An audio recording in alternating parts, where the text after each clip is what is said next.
সংযুক্ত তহবিলের হিসাব নিয়ে মুখোমুখি দুই সংস্থা। নিরীক্ষার সর্বোচ্চ ক্ষমতা চেয়ে আইনের প্রস্তাব অডিট বিভাগের, আপত্তি এনবিআরের, ভোগান্তির শঙ্কায় ব্যবসায়ীরা। টিসিবির কার্যক্রমে ছিল নৈরাজ্য দুর্বৃত্তায়ন, অনিয়ম দূর করতে ডিজিটালাইজ করছে সরকার, জানালেন বাণিজ্য উপদেষ্টা। ৬৩ লাখ কার্ড বিতরণ। গ্রামীণ ব্যাংকে নিয়ন্ত্রণ কমাতে চায় সরকার, মালিকানা ২৫% থেকে নামিয়ে ৫% করে আইন সংশোধনের উদ্যোগ। অংশীজনদের মতামত নিয়ে ওয়েবসাইটে খসড়া প্রকাশ।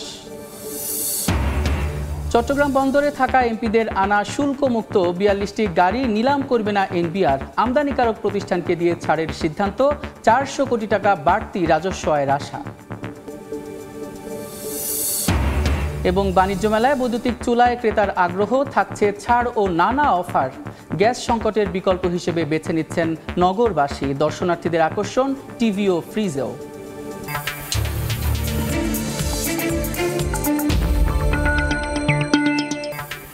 দেখছিলেন শিরোনাম। আমন্ত্রণ জানাচ্ছি দেশ ও দেশের বাইরের অর্থ বাণিজ্যের নানা খবর নিয়ে আমাদের নিয়মিত আয়োজন এ সময়ের বাণিজ্যে। আপনাদের সঙ্গে রয়েছি আমি সাদিক হাসান ইমন। সরকারি আয় ব্যয়ের হিসাব নিরীক্ষা নিয়ে মুখোমুখি অবস্থানে অর্থ মন্ত্রণালয়ের দুই সংস্থা, এনবিআর ও অডিট বিভাগ। প্রস্তাবিত আইনে ভ্যাট, ট্যাক্স, ঋণসহ সংযুক্ত তহবিলের অর্থ সঠিক নিয়মে সরকার পাচ্ছে কিনা তা খতিয়ে দেখার সর্বোচ্চ ক্ষমতা চায় মহা হিসাব নিরীক্ষকের কার্যালয়। আর একেই সংবিধানের লঙ্ঘন হিসেবে দেখছে এনবিআর। তবে অডিট বিভাগের আশ্বাস, রাজস্ব বোর্ড অনিয়ম না করলে কোনো হস্তক্ষেপ করবে না তারা। এমন দাবি পাল্টা দাবির মধ্যে ব্যবসায়ীরা বলছেন ভোগান্তি বাড়াবে নতুন আইন। কামরুল হাসান সবুজের রিপোর্ট।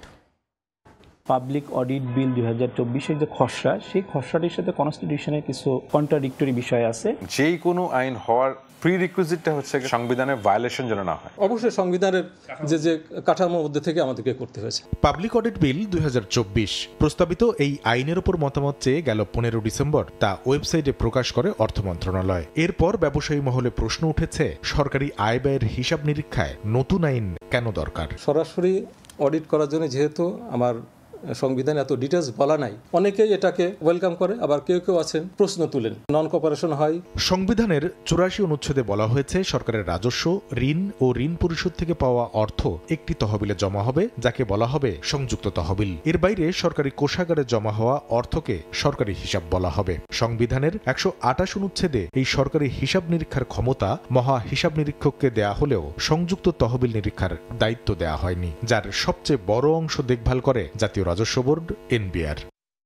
এবার সরকারি হিসাবের সঙ্গে সংযুক্ত তহবিলকে যুক্ত করে তা নিরীক্ষা করতে চায় অডিট বিভাগ। সেভাবেই আইন করার প্রস্তাব দিয়েছেন তারা, যা নিয়ে আপত্তি তুলেছে জাতীয় রাজস্ব বোর্ড। যে আইনগুলি আমরা প্রয়োগ করে থাকি, কাস্টমস, ভিএটি এবং ইনকাম ট্যাক্স আইন, সেই আইনগুলির সাথেও কিছুটা কনফ্লিক্টিং এর জায়গা রয়ে গেছে। লিখিতভাবে সুস্পষ্ট আমরা মতামত দিয়েছি যে কনস্টিটিউশনের সাথে এই বিষয়টা কিছুটা কনফ্লিক্ট করছে।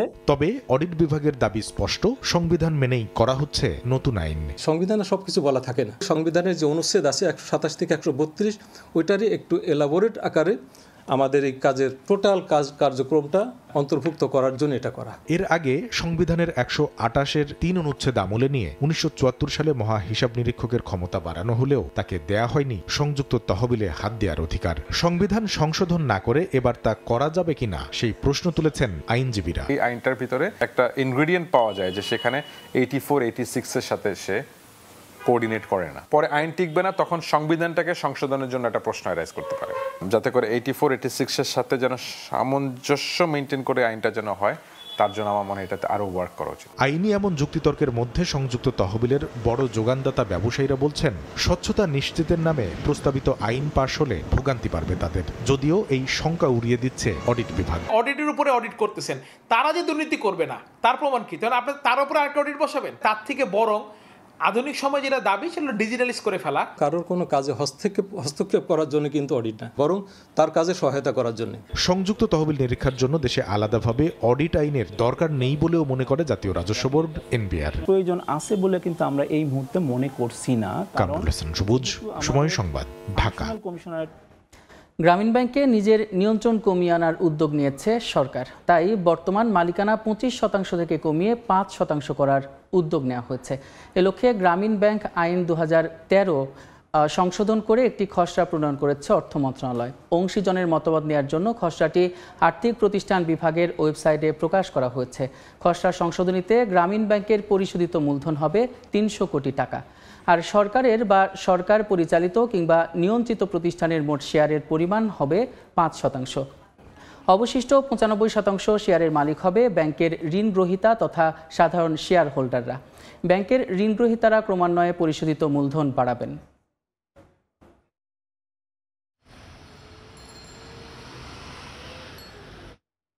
টিসিবির পণ্য বিক্রি কার্যক্রমের খবর জানাতে এই মুহূর্তে রাজধানীর তেজগাঁওয়ে আছেন রিপোর্টার ফরহাদুর রহমান। সরাসরি যাচ্ছি তার কাছে। কিছুক্ষণ আগে রাজধানীর তেজগাঁওয়ের জায়গাটিতে টিসিবি পণ্য বিক্রি কার্যক্রম, শুধুমাত্র smart card, family smart card দিয়ে যে বিক্রি কার্যক্রম সেটি উদ্বোধন করে গেছেন বাণিজ্য উপদেষ্টা শেখ বশির উদ্দিন। এবং এখানে এই বিষয়ে ঘোষণা দেওয়া হয়েছে যে আজকে থেকে অর্থাৎ এই মাস থেকে যে পণ্য বিক্রি কার্যক্রম চলছে এবং চলবে আগামীতে, শুধুমাত্র এই স্মার্ট ফ্যামিলি কার্ড দিয়ে এই কার্যক্রম চলবে।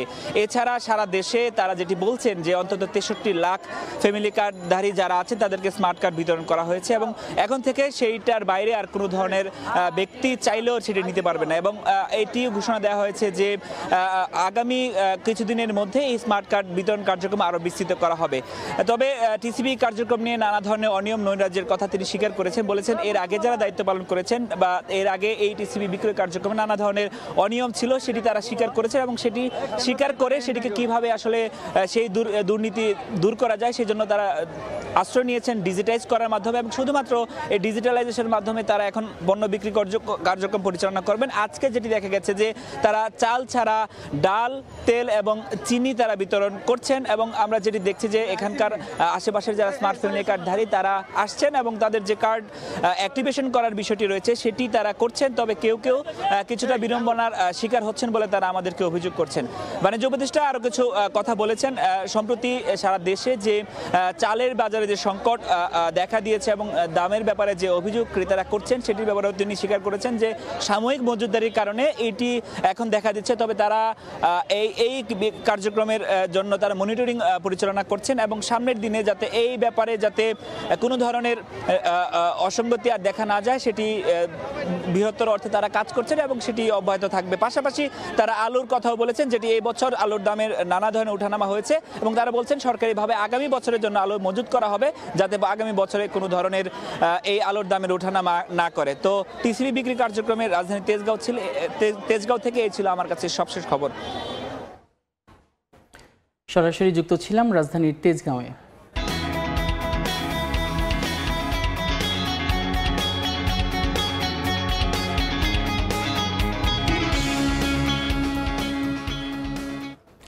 আওয়ামী সরকারের এমপিদের নামে আনা ৪২টি পাজেরো গাড়ি নিলামের পরিবর্তে আমদানিকারক প্রতিষ্ঠানকে দিয়ে ছাড় করানোর সিদ্ধান্ত নিয়েছে এনবিআর।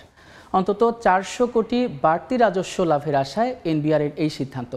প্রতিটির শুল্ক বাবদ ৮.৫ কোটি টাকা পরিশোধের মাধ্যমে ২৪টি গাড়ি ডেলিভারি নিতে চট্টগ্রাম কাস্টম হাউস আমদানিকারকদের কাছে চিঠি পাঠিয়েছে। তবে অতিরিক্ত শুল্কায়নের কারণে গাড়িগুলো বিক্রি না হওয়ার শঙ্কা ব্যবসায়ীদের। সাখাওয়াত টিপুর ক্যামেরায় বিস্তারিত জানাচ্ছেন কমল দে। ৫ মাসের বেশি সময় ধরে চট্টগ্রাম বন্দরের কারশেডে এভাবে সারিবদ্ধভাবে পড়ে আছে পতিত আওয়ামী লীগ সরকারের সংসদ সদস্যদের নামে আনা শুল্কমুক্ত সুবিধার গাড়ি।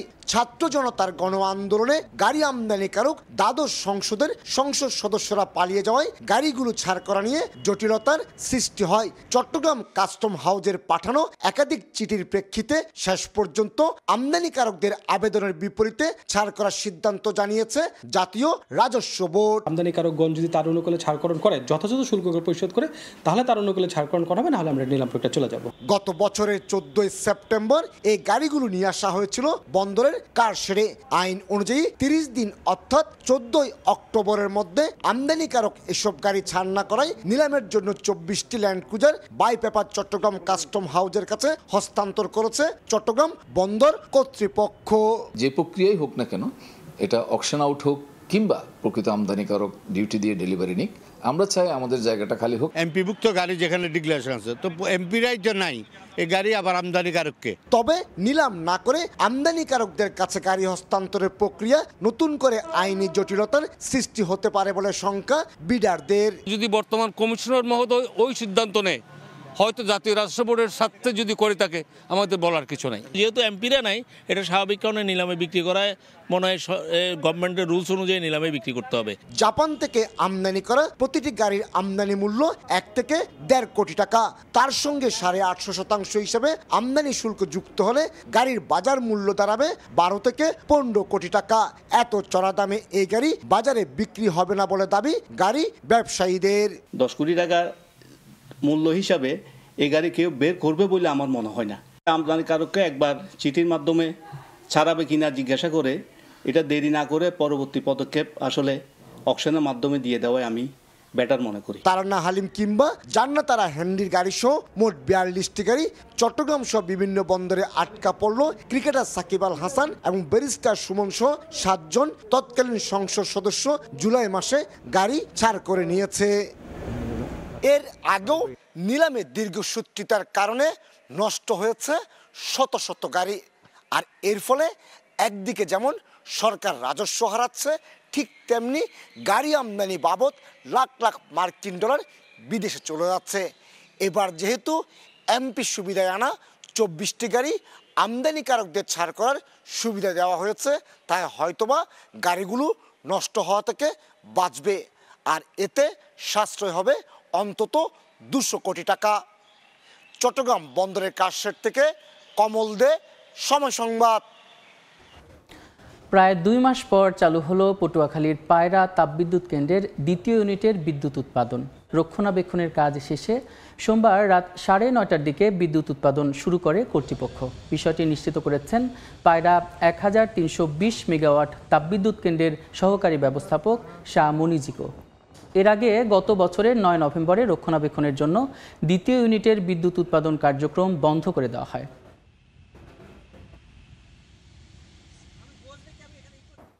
আখাউড়া স্থলবন্দর দিয়ে প্রতিদিন মাছ, শুটকি, সিমেন্ট সহ সব ধরনের প্লাস্টিক সামগ্রী ভারতে রপ্তানি হচ্ছে। এর বিপরীতে গত অর্থ বছরে মাত্র 5 টন জিরা আমদানি হয়েছে এই বন্দর দিয়ে। বন্দরের আমদানি রপ্তানির পরিস্থিতি জানাতে যোগ দিচ্ছেন রিপোর্টার উজ্জ্বল চক্রবর্তী। সরাসরি যাচ্ছি তার কাছে। আমি এই মুহূর্তে আছি দেশের উত্তর পূর্ব অঞ্চলের অন্যতম বৃহৎ রপ্তানিকারী স্থলবন্দর ব্রাহ্মণবাড়ি আখাউড়া স্থলবন্দর। এই স্থলবন্দর দিয়ে প্রতিদিন গড়ে প্রায় 2 লাখ টাকার হিমায়িত মাছ রপ্তানি হচ্ছে। আপনাকে জানিয়ে রাখি, এই বন্দরটি 1994 সালে যাত্রা শুরু করে এবং 2010 সালে সেটি কিন্তু পূর্ণাঙ্গ স্থলবন্দর হিসেবে রূপ পায়। এরপরে কিন্তু 42টি পণ্য কিন্তু প্রতিদিন এই স্থলবন্দর দিয়ে রপ্তানি হচ্ছে। বিশেষ করে প্লাস্টিক পণ্য, হিমায়িত মাছ, শুটকি এবং বিভিন্ন ধরনের সামগ্রী অর্থাৎ রড, সিমেন্ট সহ বিভিন্ন ধরনের যে পণ্য আছে সেগুলো রপ্তানি হয়েছে। পক্ষান্তরে গত অর্থ বছরে মাত্র 5 টন জিরা এই বন্দর দিয়ে আমদানি করা হয়েছে। অর্থাৎ এটি বলা যায় শতভাগী স্থলবন্দর। এবং এখানকার যে ব্যবসায়ীরা আছেন তারা কিন্তু বারবারই বলছেন নিষিদ্ধ ঘোষিত পণ্য ব্যতীত সব ধরনের বৈধ পণ্য যেন আমদানির সুযোগ দেওয়ার ফলে কিন্তু আমদানি রপ্তানি সমান্তরাল হলে বন্দরটি আরও চাঙ্গায় উঠবে। আপনাকে জানিয়ে রেখে বর্তমানে যে স্থলবন্দরটি দিয়ে কিন্তু হিমায়িত মাছই বেশিরভাগ যাচ্ছে। এর মধ্যে দেশীয় প্রজাতির মাছ রয়েছে এবং কার্প জাতীয় বিভিন্ন প্রজাতির মাছ রয়েছে। প্রতিদিন গড়ে এখানে 2 কোটি টাকার মাছ রপ্তানি হয় বলে ব্যবসায়ীরা জানিয়েছেন। অর্থাৎ 80 থেকে 100 টন মাছ যাচ্ছে এই শীত মৌসুমে। অর্থাৎ শীত মৌসুম আসলে মাছের যে রপ্তানি সেটি কিন্তু বেড়ে যায় এবং এখান থেকে কিন্তু মিঠা পানির মাছের যে চালানগুলো সেগুলোই কিন্তু এখানে হিমায়িত অবস্থায় যাচ্ছে। বিশেষ করে ভৈরব, কিশোরগঞ্জ অঞ্চলের যে মাছ সেই মাছগুলো কিন্তু আখাউড়া স্থলবন্দর দিয়ে ভারতের ত্রিপুরা রাজ্যে রপ্তানি হচ্ছে। সেখান থেকে কিন্তু মণিপুর সহ যে 7 সিস্টার অর্থাৎ 7টি অঙ্গরাজ্য আছে, মণিপুর, মিজোরাম, নাগাল্যান্ড, আসাম সহ যে রাজ্যগুলো আছে সেই রাজ্যগুলোতে যাচ্ছে। এখানে কথা বলেছিলাম বন্দরের যে ট্রাফিক কর্মকর্তা, তিনি আমাদেরকে জানিয়েছেন যে প্রতিদিন গড়ে এখান থেকে প্রায় 30 থেকে 35টি ট্রাক যাচ্ছে এবং প্রতি মাসেও 7 থেকে 800 ট্রাক কিন্তু এই স্থলবন্দর দিয়ে ভারতে রপ্তানি হচ্ছে। এবং সেখানে যে বাজারগুলো বাংলাদেশের পণ্যের উপরে কিন্তু নির্ভরশীল, বিশেষ করে মাছ, যে হিমায়িত মাছ সেই মাছ কিন্তু আগরতলা, ত্রিপুরা সহ যে মণিপুরের যে রাজ্যগুলো আছে সেই বাজারে কিন্তু ব্রাহ্মণবাড়িয়া সহ হাওড় অঞ্চলের যে মাছগুলো সেই মাছগুলো কিন্তু সেখানে যায় এবং সেখানে কিন্তু বাজারে কিন্তু এই দেশীয় প্রজাতির মাছের পাশাপাশি কিন্তু যে কার্প জাতীয় যে মাছগুলো সেগুলো কিন্তু প্রতিনিয়ত রপ্তানি হচ্ছে। এখানে প্রতিদিন গড়ে 2 কোটি টাকার মাছ যাচ্ছে বলে এখানকার মাছ ব্যবসায়ীরা আমাদেরকে নিশ্চিত করেছেন। তো এই ছিল আমার কাছে ব্রাহ্মণবাড়িয়া আখাউড়া স্থলবন্দর থেকে মাছ রপ্তানি সহ যে আমদানি রপ্তানি কার্যক্রমের সর্বশেষ। সরাসরি যুক্ত ছিলাম ব্রাহ্মণবাড়িয়ার আখাউড়ায়। এবার জানাবো পুঁজিবাজারের খবর। প্রধান পুঁজিবাজার ঢাকা স্টক এক্সচেঞ্জ ডিএসইতে সূচকের ওঠানামা দিয়ে চলছে লেনদেন। সবশেষ বাজার পরিস্থিতি জানাতে এখন সরাসরি চলে যাচ্ছি ডিএসই ওয়েবসাইটে। গতকাল আমরা দেখেছিলাম ঢাকা পুঁজিবাজারের প্রধান 3টি সূচক যে 3টি ছিল সেই 3টিই কিন্তু নিম্নমুখী প্রবণতার মধ্য দিয়ে যাচ্ছিল। আজকে আমরা দেখতে পাচ্ছি যে প্রধান সূচক ডিএসই এক্স ইন্ডেক্স দেখতে পাচ্ছি প্রায় 5 পয়েন্ট বেড়ে বর্তমানে অবস্থান করছে 5196 পয়েন্টের কাছাকাছি, এবং সরিয়া সূচক ডিএসই এস ইন্ডেক্স দেখতে পাচ্ছি যে 1 পয়েন্ট বেড়ে বর্তমানে অবস্থান করছে 1160 পয়েন্টের কাছাকাছি, এবং বাছাইকৃত সূচক ডিএসই 30 ইন্ডেক্স বর্তমানে প্রায় একটু বৃদ্ধি পেয়ে বর্তমানে অবস্থান করছে 1923 পয়েন্টে। আর এখন পর্যন্ত মোট লেনদেন হয়েছে শেয়ার বাজারে 95 কোটি 91 লক্ষ টাকার। যে কোম্পানিগুলো আজকে শেয়ার বাজারে লেনদেন করেছে তার মধ্যে 184টি কোম্পানির শেয়ারের দাম বেড়েছে, 106টি কোম্পানির শেয়ারের দাম কমেছে, এবং এখন পর্যন্ত অপরিবর্তিত অবস্থায় রয়েছে 75টি শেয়ারের দাম। আর আজকে যদি আমরা দেখি যে প্রধান যে সূচক ডিএসই এক্স ইন্ডেক্স সবচেয়ে কিন্তু বেশি বৃদ্ধি পেয়েছিল 10:15টার দিকে, তারপরে এখনও কিন্তু ঊর্ধ্বমুখী প্রবণতায় রয়েছে, তবে সবচেয়ে নেমে গিয়েছিল যদি বলি তাহলে 10:45-এর দিকে। আর আজকে শেয়ার বাজারে যেসব কোম্পানি লেনদেন করেছে তাদের মধ্যে শীর্ষ 20-এ যে কোম্পানিগুলো রয়েছে তাদের কার অবস্থান কোথায় সেটা আমরা এখন দেখে নিব। প্রথমেই রয়েছে মিডল্যান্ড ব্যাংক, যার একটি শেয়ার এখন বিক্রি হচ্ছে 32 টাকা 90 পয়সায়, যার একটি শেয়ার সর্বোচ্চ 33 টাকা 60 পয়সা এবং সর্বনিম্ন 32 টাকা 20 পয়সায় বিক্রি হচ্ছে, এবং এই কোম্পানিটি আজকে সর্বমোট লেনদেন করেছে 5 কোটি 19 লক্ষ টাকার প্রায়। তারপরে রয়েছে অ্যাসোসিয়েটেড অক্সিজেন লিমিটেড, যার একটি শেয়ার এখন বিক্রি হচ্ছে 18 টাকা 60 পয়সায়, একটি শেয়ার সর্বোচ্চ 18 টাকা 70 পয়সা এবং সর্বনিম্ন 17 টাকা 30 পয়সায় বিক্রি হচ্ছে। তারপরে রয়েছে এশিয়াটিক ল্যাবরেটরিজ লিমিটেড, যার একটি শেয়ার এখন বিক্রি হচ্ছে 37 টাকা 10 পয়সা, এর একটি শেয়ার সর্বোচ্চ 37 টাকা 60 পয়সা এবং সর্বনিম্ন 36 টাকায় বিক্রি হয়েছে। তারপরে রয়েছে ফাইন ফুডস, যার একটি শেয়ার এখন বিক্রি হচ্ছে 249 টাকা 60 পয়সা, যার একটি শেয়ার সর্বোচ্চ 252 টাকা 90 পয়সা এবং সর্বনিম্ন 242 টাকায় বিক্রি হচ্ছে।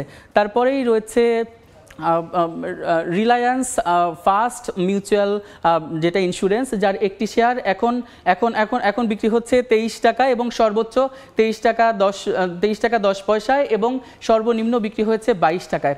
তো এই ছিল ডিএসই থেকে আমার কাছে সর্বশেষ তথ্য।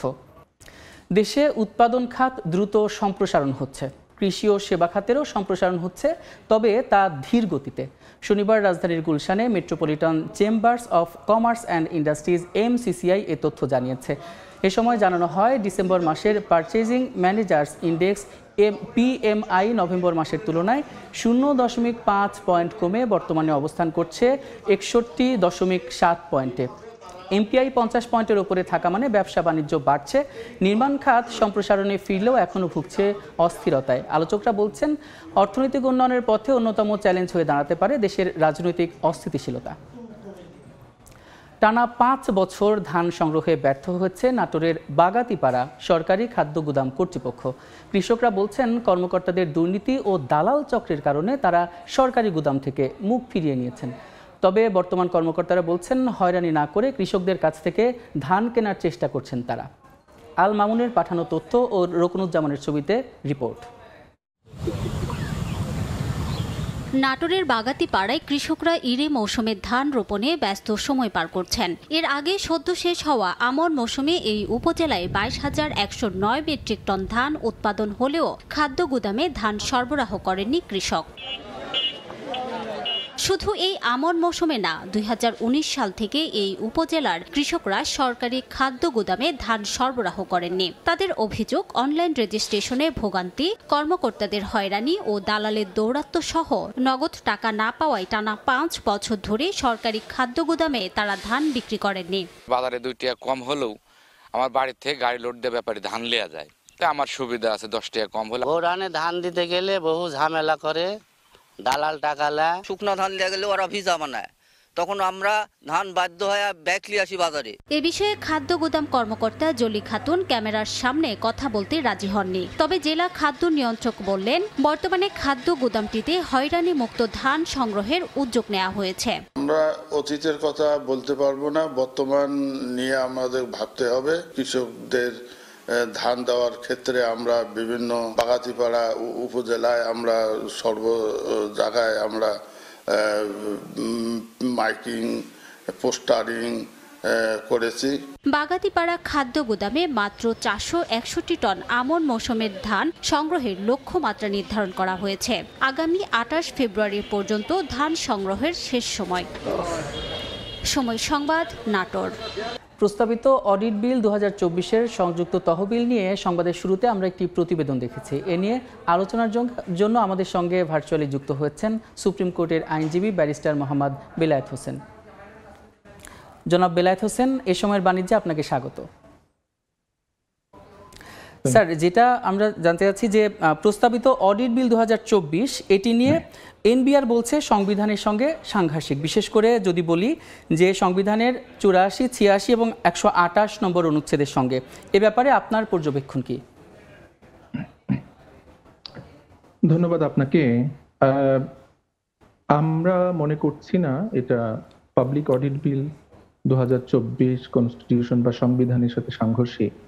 কারণ সংবিধানে ধরুন যে দুটা বিষয়ে এখানে আমরা যতটুকু জেনেছি যে প্রজাতন্ত্রের সরকারি হিসাব এবং কনসলিডেটেড ফান্ড, এনবিআর যেটা বলছে বা যারা এটা সমালোচনা করছে তারা বলছে যে সংযুক্ত তহবিল বা কনসলিডেটেড ফান্ড সেটা শুধু অডিট করবে এনবিআর এবং সেটার জন্য অন্যান্য অথরিটিগুলো আছে। এই ক্ষেত্রে অডিটর জেনারেলের দপ্তর বা তার যে ফাংশন এটা কনস্টিটিউশনের সাথে সাংঘর্ষিক। আমার মনে হয় সেটা কনস্টিটিউশনের সাথে সাংঘর্ষিক নয়, কারণ পাবলিক অডিট বিল যেটা প্রস্তাব করা হয়েছে সেটা হলো মূলত কনস্টিটিউশনের 128-3 অনুচ্ছেদ 128-3 সেখানে যে বলা হয়েছে parliament may by law require the auditor general to exercise such functions in addition to those specified in clause 1 as such law may prescribe. এটা হলো মূল আইন যেটার উপর ভিত্তি করে পাবলিক অডিট বিল 2024 প্রস্তাব করা হয়েছে। স্যার, সেই অনুযায়ী কি 84 নম্বর অনুচ্ছেদের কোনো তার সাথে সাংঘর্ষিক হবে কিনা, সংশোধন করা দরকার হবে কিনা? আমরা মনে করি এখানে কোনো সংশোধন করতে হবে না, সেটা হলো আমার মত। কারণ 84 এবং 86 কে এবং 128-3 কে একসাথে পড়তে হবে। তো এখানে যেটা বলা হয় যে ক্যাননস অফ ইন্টারপ্রিটেশন বা সংবিধান ব্যাখ্যার যে মূলনীতি, সেই মূলনীতির অন্যতম এখানে বিষয় যেটা হলো যে এই তিনটি অনুচ্ছেদকে 84, 86 এবং 128 তিনটা অনুচ্ছেদকে একসাথে পড়তে হবে। ইন আইসোলেশন আলাদা আলাদা করে ব্যাখ্যা করলে সেটা হবে না, কারণ 86-এর এতে সেই পাওয়ারটা দেয়া আছে যে যেটা money is payable to public accounts of republic, যেটা বললো any person employed in the service of the republic or in connection with the affairs of the republic other than revenues. যেমন কনসলিডেটেড ফান্ডের সংযুক্ত তহবিলের অন্যতম কম্পোনেন্ট হলো revenue.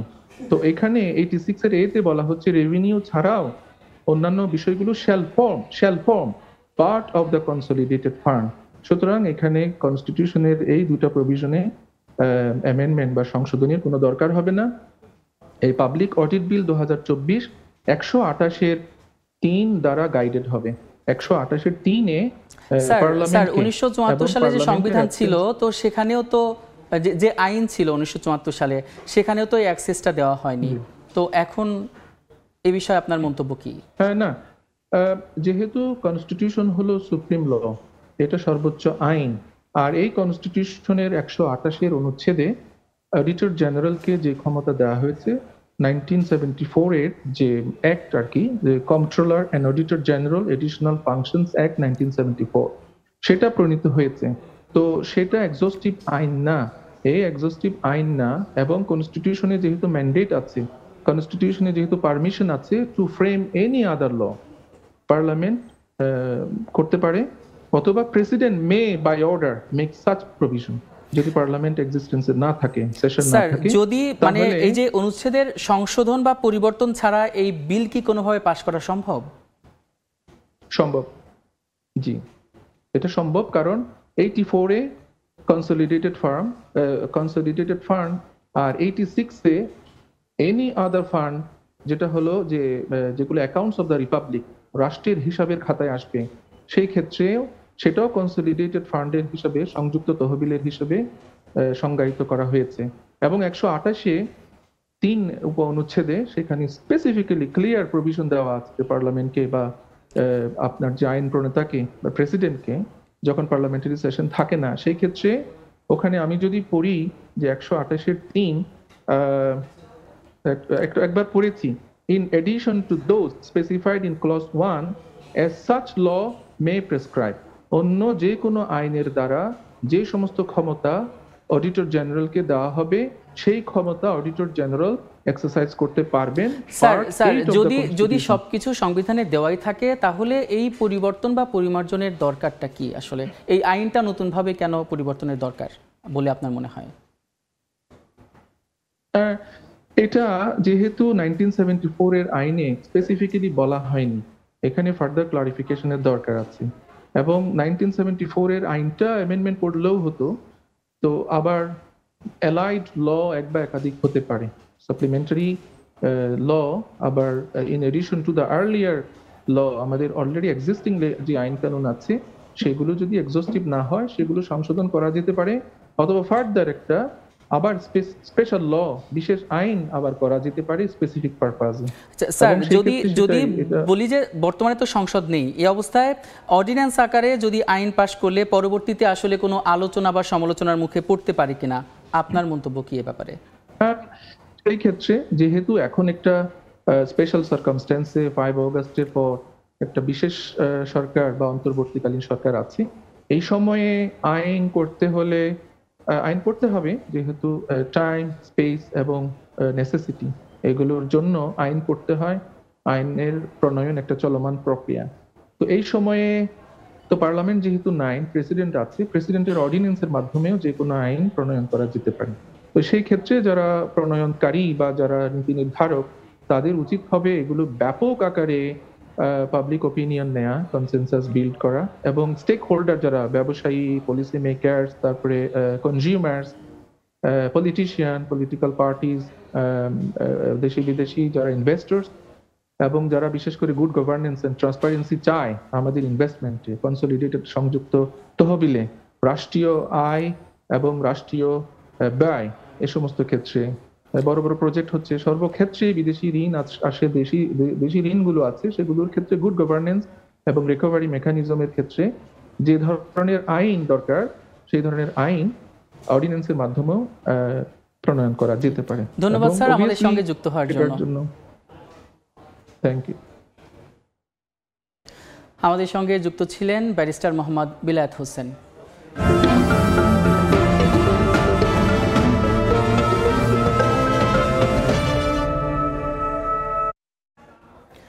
এক সময়ের খ্যাতি অর্জন করা কাঁসা পিতল শিল্প হারাচ্ছে জৌলুস। চাহিদা কমে যাওয়ায় কারখানার সংখ্যাও কমছে, কাজ না থাকায় অনেকেই বদলাচ্ছেন পেশা। এ বিষয়ে আরও জানাতে জামালপুরের ইসলামপুরে দরিয়াবাদ কাঁসারি পাড়ায় আছেন জাহাঙ্গীর আলম, সরাসরি যাচ্ছি তার কাছে। এই মুহূর্তে আছি জামালপুরের ইসলামপুর উপজেলার দরিয়াবাদ কাঁসারি পাড়ায়। এই কাঁসারি পাড়ায় কিন্তু এক সময় 2 থেকে 300 পরিবারে আপনার কাঁসা শিল্পের কারখানা গড়ে উঠেছিল, এবং এখানে এখন এই কাঁসা শিল্পের কিন্তু অস্তিত্ব এখন প্রায় বিলীনের পথে। এই ব্যাপারে আমরা কেন এই শিল্পের এই দশায়, এই ব্যাপারে আমরা কথা বলেছিলাম। এই শিল্পের সাথে যারা জড়িত তারা যেটা জানিয়েছেন যে দিনের পর দিন তাদেরকে অর্থনৈতিক সংকটের কারণে অনেকেই এই পেশা পরিবর্তন করে কিন্তু তারা অন্য পেশায় চলে গেছেন, এবং এই এলাকাটা একসময় বিশ্বজুড়ে খ্যাত ছিল কাঁসা শিল্পের কারণে। সারা বিশ্ব জুড়ে 1942 সালে লন্ডনের বার্মিংহাম শহরে একটি হস্তশিল্প প্রদর্শনী ছিল। সেই প্রদর্শনীতে কিন্তু জামালপুরের ইসলামপুরের এই কাঁসা শিল্প সারা বিশ্ব জুড়ে কিন্তু খ্যাতি অর্জন করে এবং পুরস্কার পেয়ে তারা কিন্তু বিশ্বে এই কাঁসা শিল্পটি কিন্তু অনেক নাম ছড়িয়ে পড়েছিল।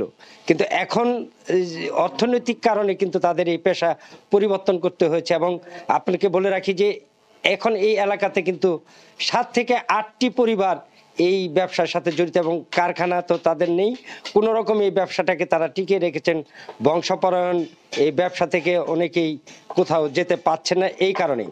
কিন্তু আমরা এই কারখানার মালিকদের সাথে কথা বলেছি যে এখানে আগে 2 থেকে 300 পরিবারের 4 থেকে 500 পরিবার এই কারখানার সাথে জড়িত ছিল, এই শিল্পের সাথে জড়িত ছিল। এখানে শত শত কর্মচারী ছিল, তারা কিন্তু এই পেশা পরিবর্তন করে কিন্তু অন্য পেশায় চলে গেছেন। তো এখানে একজন কারখানার মালিকের সাথে আমার কথা হয়েছে, তিনি বলেছেন যে অনেক সরকারি এই শিল্পকে ধরে রাখার জন্য তাদেরকে শুধু প্রতিশ্রুতি দিয়েছেন, কিন্তু কেউ কার্যকরী কোনো পদক্ষেপ না নেওয়ার কারণে কিন্তু এই শিল্পটি আজ মানে ধ্বংসের মুখে। তো তারা যেটা বলছেন যে এই শিল্পটিকে ধরে রাখলে দেশের অর্থনৈতিকভাবে একটা বড় যেমন অর্থনৈতিকভাবে তারা এগিয়ে যাবেন এবং দেশের এই কাঁসা শিল্পটাকেও ছড়িয়ে দেওয়া যাবে। এই ছিল জামালপুরের ইসলামপুর থেকে কাঁসা শিল্পের সর্বশেষ। সরাসরি যুক্ত ছিলাম জামালপুরের ইসলামপুরে। বাণিজ্যিকভাবে সম্ভাবনাময় এক পোকার নাম লাক্ষা। নামমাত্র খরচে বরই ও কড়ই গাছে এর উৎপাদন করা যায়। লাক্ষার মল থেকে তৈরি হয় অ্যালোরেটিক অ্যাসিড, যা ফার্নিচারের বার্নিশের প্রধান উপকরণ। গালাসহ গুলি তৈরিতে ব্যবহৃত হয়। তবে দেশের মাটিতে এটি উৎপাদন হলেও কৃষি পণ্য হিসেবে নেই কোনো স্বীকৃতি। সরকারের পৃষ্ঠপোষকতা পেলে লাক্ষাকে কেন্দ্র করে তৈরি হতে পারে হাজারো তরুণের কর্মসংস্থান। পুকুরের চারপাশে সারিবদ্ধভাবে লাগানো হয়েছে বরই গাছ। এসব গাছে চাষ করা হচ্ছে লাক্ষা পোকা। এসব পোকার মল থেকে প্রসেসিং এর মাধ্যমে তৈরি হয় অ্যালোরেটিক এডিস। আসবাবপত্রের বার্নিশের গালা, লিপস্টিক, ঔষধের মোড়ক ও কাঁসা পিতলের মোড়ক উৎপাদনে ব্যবহার করা হচ্ছে লাক্ষা থেকে আহরিত অ্যালোরিক অ্যাসিড। এমনকি এই অ্যাসিড গাজীপুরের সমরাস্ত কারখানায় গুলি তৈরিতেও ব্যবহৃত হচ্ছে। কয়েক বছর আগে চাঁপাইনবাবগঞ্জের বিসিক শিল্পনগরীতে লাক্ষার পণ্য উৎপাদনে একটি কারখানা নির্মাণ করেন এক দম্পতি। তারা জানান, লাক্ষার কৃষিপণ্য হিসেবে কোনো স্বীকৃতি নেই। সরকারের পৃষ্ঠপোষকতা পেলে এ পণ্যের মাধ্যমে হাজার হাজার তরুণের কর্মসংস্থানের সুযোগ সৃষ্টি হবে বলে মনে করেন সংশ্লিষ্টরা। ডাল কাটানোর পরে ছিলতে হয়, ছিলার পরে ওটাকে মেশিনে আবার ভাঙতে হয়, মেশিনে ভাঙার পরে ধোলাই করতে হয়। এই লাক্ষার বটন, চাঁচ, ডিঅক্সল্যাক, সিল্যাক এসব বানায়। একটা রিসার্চ সেন্টার গড়ে তুলে একটা ল্যাব থাকবে, একটা লাইব্রেরি থাকবে, যেখান থেকে বিভিন্ন বিশ্ববিদ্যালয়ের স্টুডেন্ট এসে এখানে এসে গবেষণার কাজ করবে, এই লাক্ষাকে নিয়ে গবেষণা করতে পারবে। এই জন্য আমি চাই, প্রথম আমার দাবি হচ্ছে এটাকে কৃষি পণ্য হিসাবে লিস্টেড করা। গবেষকরা বলছেন, লাক্ষা চাষাবাদে আলাদা কোনো খরচ নেই। পোকাগুলো গাছে ছাড়া হলে নিজেরাই বাড়াতে থাকে বসতি। তবে এর বাণিজ্যিক উৎপাদনে কাজ চলছে বলে জানান বিজ্ঞান ও শিল্প গবেষণা পরিষদের চেয়ারম্যান। যশোর বা খুলনা এলাকায় বা সাতক্ষীরা এলাকায় যে কুড়ই গাছগুলো হয়, যেগুলো যেমন যশোরের কুড়ই বলা হয়, এই কুড়ই গাছের ডালে কিন্তু এই লাক্ষার পোকাটা অনেক গ্রো করে। আরও কী গাছ, এই জাতীয় গাছ আমরা করতে পারি, যেগুলো আমাদের ডুয়েল কাজ বা ত্রিপল কাজ দেবে। জ্বালানি হবে, সাথে সাথে ফার্নিচার হবে, পাশাপাশি আমার লাক্ষা চাষও হবে। তাহলে আমার মনে হয় এটা আরও ইকোনমিক্যালি ভায়াবল হবে। আমি আমার বিজ্ঞানীদেরকেও অনুরোধ করব, এই লাক্ষার প্রসেসটাকে কিভাবে আবার রিভাইভ করা যায়, যেন এই গাজীপুর সমরাস্ত্র কারখানার পুরো কাজটা আমরাই করে দিতে পারি। প্রতি বছর 2000 মেট্রিক টন লাক্ষা ভারত থেকে বাংলাদেশে আমদানি করা হয়। সময় সংবাদ, রাজশাহী। সম্প্রতি বাংলাদেশের ফুটওয়্যার ব্র্যান্ড ওয়াকারু বাংলাদেশের ব্র্যান্ড অ্যাম্বাসেডর হিসেবে চুক্তিবদ্ধ হয়েছেন জনপ্রিয় অভিনেতা আফরান নিশো। রাজধানীর উত্তরায় ওয়াকারু বাংলাদেশের কর্পোরেট অফিসে 2 বছরের জন্য চুক্তিবদ্ধ হন এই অভিনেতা। অনুষ্ঠানে উপস্থিত ছিলেন ফুড স্টেপস লিমিটেডের chairman V Naushad, wave maker বাংলাদেশের ম্যানেজিং ডিরেক্টর মোর্শেদ আলম সহ অন্যান্যরা। আফরান নিশোর সঙ্গে ওয়াকারুর পার্টনারশিপ ব্র্যান্ডের আধুনিকতা এবং তারুণ্যের প্রতীক হয়ে উঠবে বলে আশা করা হচ্ছে। ওয়াকারু বাংলাদেশের সঙ্গে এই পার্টনারশিপ নিয়ে আনন্দ এবং উচ্ছ্বাস প্রকাশ করেন এই অভিনেতা।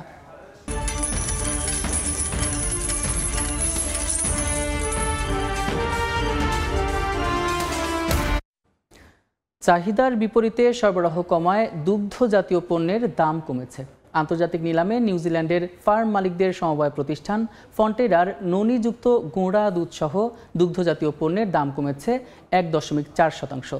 তবে পাইপলাইনে পর্যাপ্ত মজুদ থাকায় 2025 সালে এই পণ্যের চাহিদা বাড়বে বলে মনে করেন বিশ্লেষকরা।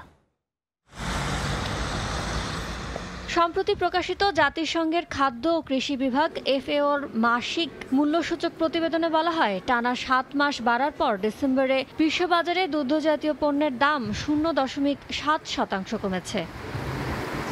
গ্লোবাল ডেইরি ট্রেড GTGর নিলামের তথ্য বিশ্লেষণ করে দেখা যায়, বছরের প্রথম নিলামে দুগ্ধজাতীয় পণ্যের দাম 2 সপ্তাহের ব্যবধানে 1.4% কমেছে। এ সময় 30,156 টন দুগ্ধজাতীয় পণ্য বেচাকেনা হয়েছে। টন প্রতি গড় মূল্য পড়েছে $4,029।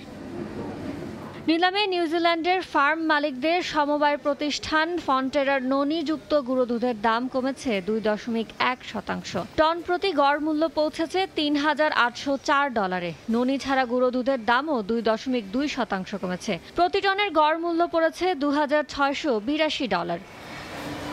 জিডিটির মূল্য সূচকে চলতি সপ্তাহে সবচেয়ে বেশি কমেছে ল্যাকটোজের দাম, 2.4% কমে টন প্রতি গড় মূল্য দাঁড়িয়েছে $900। পাশাপাশি আনহাইড্রাস মিল্ক ফ্যাটের দাম 1.6% কমে টন প্রতি গড় মূল্য দাঁড়িয়েছে $7,169। বিপরীতে মোজারেলা পনিরের দাম এক লাফে 3.6% বেড়ে টন প্রতি $4,173 পৌঁছেছে। মাখনের দামও 2.6% বেড়ে টন প্রতি দাঁড়িয়েছে $6,815। আর বাটার মিল্ক পাউডারের দাম 0.9% কমে হয়েছে $3,116। 2025 সালে বিশ্ববাজারে দুগ্ধজাতীয় পণ্যের দাম নিয়ে রোবোব্যাংক জানায়, বিভিন্ন দেশের অর্থনীতির চাপের মুখে থাকায় ক্রেতারা কেনাকাটা সংকুচিত করেছেন। তাই এ সময় দুগ্ধজাতীয় পণ্যের মিশ্র চাহিদা থাকবে। তবে পণ্যের উৎপাদন ও বাণিজ্যে ভূরাজনৈতিক পরিস্থিতি ও আবহাওয়া প্রভাব ফেলতে পারে। ইয়ানুর শিফাত, সময় সংবাদ। এ পর্যায়ে শীর্ষ সংবাদগুলো জানিয়ে দিচ্ছি আরেকবার। সংযুক্ত তহবিলের হিসাব নিয়ে মুখোমুখি দুই সংস্থা, নিরীক্ষার সর্বোচ্চ ক্ষমতা চেয়ে আইনের প্রস্তাব অডিট বিভাগের, আপত্তি এনবিআরের, ভোগান্তির শঙ্কায় ব্যবসায়ীরা। টিসিবির কার্যক্রমে ছিল নৈরাজ্য, দুর্বৃত্তায়ন, অনিয়ম দূর করতে ডিজিটালাইজ করছে সরকার, জানালেন বাণিজ্য উপদেষ্টা। 63 লাখ কার্ড বিতরণ। এবং গ্রামীণ ব্যাংকে নিয়ন্ত্রণ কমাতে চায় সরকার, মালিকানা 25% থেকে নামিয়ে 5% করে আইন সংশোধনের উদ্যোগ, অংশীজনদের মতামত নিতে ওয়েবসাইটে খসড়া প্রকাশ। এই ছিল এ সময়ের বাণিজ্যে, সঙ্গে থাকুন সময়ের।